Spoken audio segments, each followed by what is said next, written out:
Salut, c'est Fred. Bon, aujourd'hui, je voudrais qu'on parle de Dieu. Gros sujet, il y aurait beaucoup de choses à dire, mais pourquoi je veux vous en parler, c'est que j'ai retrouvé un mail aujourd'hui où je m'étais envoyé une citation d'un bouquin qui est tiré des conversations avec Dieu et voilà, qui parle de la religion de demain, le Dieu de demain, la nouvelle théologie. Et Et moi, ça me parle beaucoup parce que, comme vous le savez peut-être, je suis issu d'une famille catholique. Donc, j'ai fait tout ce qu'il fallait faire. Mais ça m'a jamais. Ça m'a parlé, mais pas exactement comme j'aurais aimé que ça me parle. Ce que je veux dire, c'est qu'il y avait beaucoup de conditions, beaucoup de choses à faire. euh, et que si on faisait pas, eh ben, on pouvait finir en enfer, dans un purgatoire éternel. Et je me demandais, mais quel est le Dieu qui peut punir à ce point, quoi? L'éternel, éternellement à souffrir. Euh, je me dis que ce Dieu était cruel, en fait, et que je préférais être dans l'amour, et que. Et voilà, enfin bon, bref, il y a eu des périodes où je croyais plus en Dieu du tout, et maintenant, ça me revient, en fait, ça me revient, j'ai toujours eu cette foi en une puissance créatrice, une espèce de, ouais, une espèce de paix d'acceptation de l'autre. Et, euh, et voilà, j'ai trouvé que je me suis un peu renseigné sur d'autres religions, et c'est pareil, il y a des limitations, il y a du jugement, il y a ah, toi tu fais ça, alors que il y a la division. Voilà, la religion divise.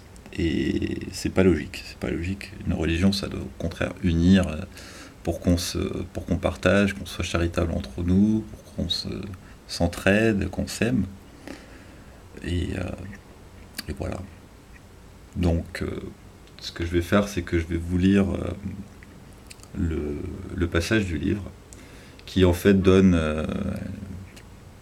pas des commandements, mais des espèces de statuts, quoi, où, euh, où le Dieu en fait vous explique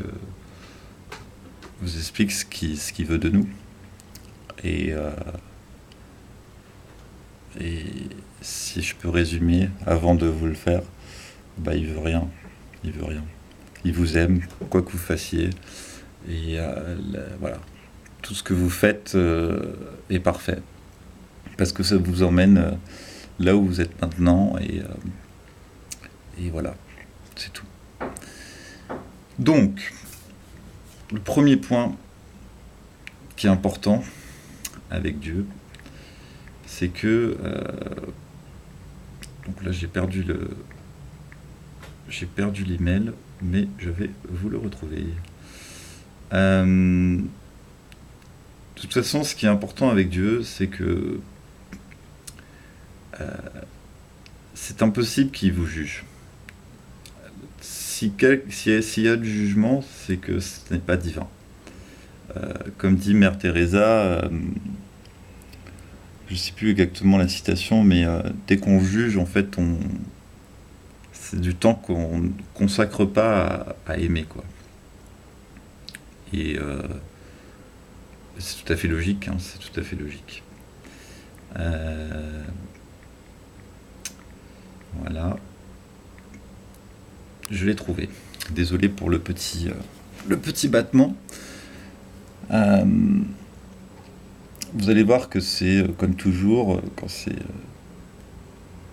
ça parle à l'âme, à l'être, bah, c'est simple, c'est des conseils simples, c'est des choses simples.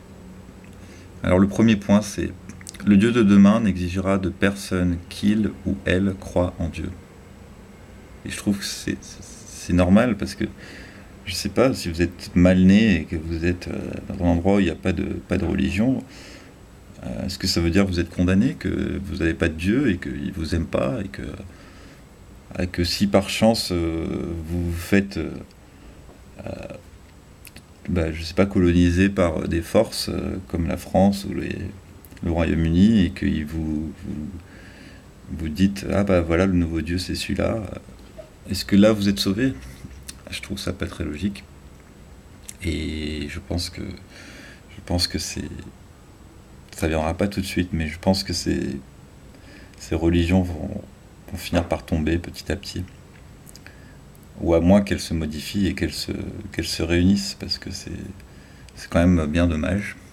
Le deuxième point, c'est le Dieu de demain sera sans sexe, taille, forme ou couleur particulière, sans aucune des caractéristiques d'un être vivant individuel.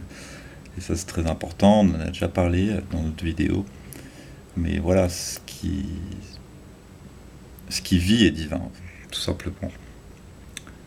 Euh, le Dieu de demain parlera à tout le monde, tout le temps. Alors ça, n'oubliez pas, vous pouvez parler à Dieu tout le temps, mais n'importe où. Il n'y a pas de problème, et peut-être que ça marchera, peut-être que ça marchera pas, mais pourquoi pas essayer, quoi. C'est gratuit, et il suffit juste de croire, en fait, d'avoir la foi.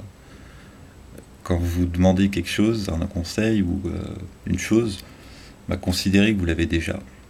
Ayez de la gratitude pour ce que vous avez. Et vous verrez que des miracles peuvent arriver, quoi. Qui sont pas faciles à expliquer. Et ça, je ferai une vidéo là-dessus parce que je trouve qu'il y a des fois où on veut exprimer des choses, mais il n'y a pas de mots pour l'exprimer. Alors les mots sont pas si importants que ça. C'est plutôt le ressenti qu'on a, c'est la vérité qu'on dégage. Et ouais, et ça c'est très important de- d'a- d'avoir sa vérité. Numéro 4, le Dieu de demain ne sera séparé de rien, mais sera présent partout. Le tout dans tout, l'alpha et l'oméga, le début et la fin, la somme totale de tout ce qui a jamais été, est et sera à jamais. Parce que on a l'éternité de toute façon. Le Dieu de demain ne sera pas un super-être particulier, mais ce processus extraordinaire que nous appelons vie. Voilà ce que je disais tout à l'heure. Numéro 6, le Dieu de demain sera perpétuellement en cours de transformation. Et ça rejoint bien ce que je vous dis quand on a chacun sa vérité, cette vérité évolue. Et voilà, prenez ce qu'il y a à prendre chez moi, mais ne prenez pas tout, quoi. Enfin, s'il y a des choses qui ne vous parlent pas, bah, c'est que c'est pas votre vérité. Et voilà, soyez humble et dans le respect de l'autre et de ce qu'il peut vous apporter. Même un pervers narcissique, je suis sûr qu'il peut vous apporter la paix. Euh, Numéro 7, le Dieu de demain n'aura aucun besoin. Ça, c'est un point très important. Dieu n'a besoin de rien, il n'exige rien de vous. Il va pas vous demander d'aller à la messe tous les dimanches, ou il va pas vous demander de ne pas voler ou de ne pas être gourmand, quoi. C'est risible quand on y pense. Voilà. Le numéro 8. Le Dieu de demain ne demandera pas à être servi, mais sera lui-même le serviteur de toute vie. Voilà. Vous n'avez rien à faire pour servir Dieu. Il vous servira si vous l'acceptez, si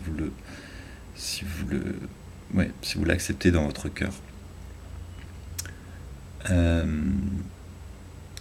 Et le dernier point, le numéro 9, le Dieu de demain sera inconditionnellement aimant, dénué de jugement ou de condamnation, et ne châtiera personne.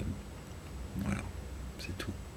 Dieu, il a l'éternité, il a aucun problème.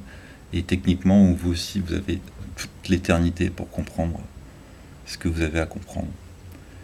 Donc voilà, j'espère que le monde évoluera vers cette religion aimante qui ne demande rien et qui se satisfait de tout. Et voilà, s'il y a de la souffrance, s'il y a de la violence, méfiez-vous. C'est qu'il y a quelque chose qui cloche et qu'il y a des problèmes entre guillemets à régler. Voilà, j'espère que j'ai pas été trop brouillon et que vous avez compris ce que je voulais vous dire. Mais n'hésitez pas à partager dans les commentaires votre vision de Dieu et de la religion et de comment ça devrait être. Mais bien sûr, si vous êtes croyant, c'est super. Si vous êtes croyant et que vous êtes dans l'amour, vous êtes dans la foi de Dieu,